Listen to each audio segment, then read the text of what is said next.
کیا رمضان کے جو خواب ہیں یا رمضان میں روزے سے متعلق جو خواب ہیں عام دنوں کے خوابوں سے مختلف ہوتے ہیں؟ یہ ریٹن میں ہمیں سنا سمجھا یہی جاتا ہے کہ مثلا سحری کا وقت ہے یا اس طرح کے یہ خواب دوسروں سے ہٹ کر ہوتے ہیں جی،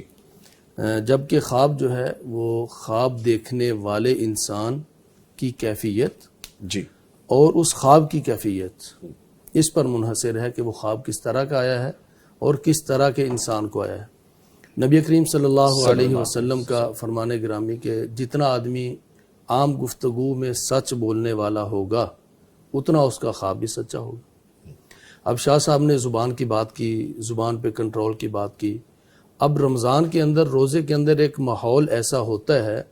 کہ بے نماز وہ بھی کوشش کرتا ہے کہ 5 وقت کی نماز پڑھے، جو قرآن نہیں کھولتا عام دنوں میں وہ بھی کوشش کرتا ہے کہ قرآن پاک کھولے پڑھے۔ تو ایک ماحول ایسا ہوتا ہے کہ جھوٹ بولنے والے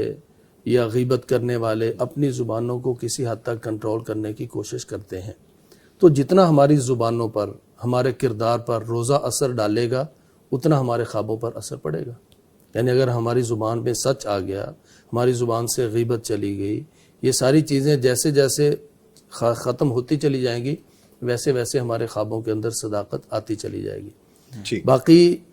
جو خیالات ہیں، جی، آپ صلی اللہ علیہ وسلم کا فرمان ہے نا کہ جو آپ سوچتے ہیں، جو آپ کے دل کے خیالات، تصورات، خواہشات ہیں،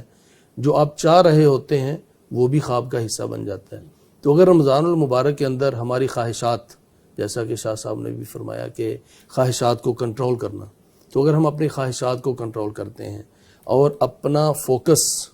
وہ قیامت کے لیے، جنت کے حصول کے لیے اس طرف لگا دیتے ہیں، یہ دنیا، کوٹھیاں، بنگلے، کاریں، اس طرح کی چیزیں ذرا خیالات سے نکال دیتے ہیں اس مہینے میں، تو پھر جو چیزیں آئیں گی تو پھر وہ چونکہ خیالات نہیں ہوں گے، وہ سچائی ہوگی، وہ سچائی ہوگی زیادہ۔ تو اس طرح سے جو خواب ہوتا ہے نا، خواب کی کیفیت بن جاتی ہے۔ یہ والا رمضان کا جو ماحول ہے وہ انسان کی کیفیت پر اثر انداز ہوتا ہے۔ تو جب انسان کی کیفیت اس کا اندر بدلتا ہے تو پھر خواب بھی بدلتے ہیں، پھر خواب جو ہے نا وہ صداقت کے زیادہ قریب ہوتے ہیں۔ ٹھیک ہے، ٹھیک ہے۔ اچھا، یہ جو یزمانی صاحب بات کریں نا، آپ سب ہمارے دیکھنے سننے والے اپنے پہ اپلائی کر کے دیکھیں،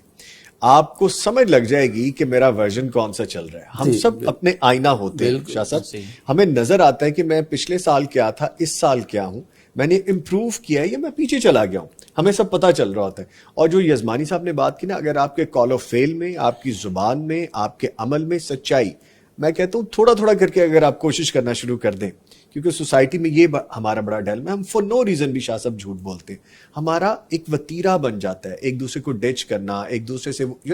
تو یہ ہماری شخصیت میں جب چھوٹے چھوٹے چینج آنے شروع ہوں گے ہمارے عمل میں آنے لگ جائیں گے۔ اور جیسے ابھی یزمانی صاحب نے کہا، بڑی خوبصورت بات ہے، جب آپ کا عمل سچا ہونا شروع ہوگا، زبان سچی ہونی شروع ہوگی، تو آپ کو جو خواب ہے وہ سچائی والے ہی آنے شروع، بیوٹیفل۔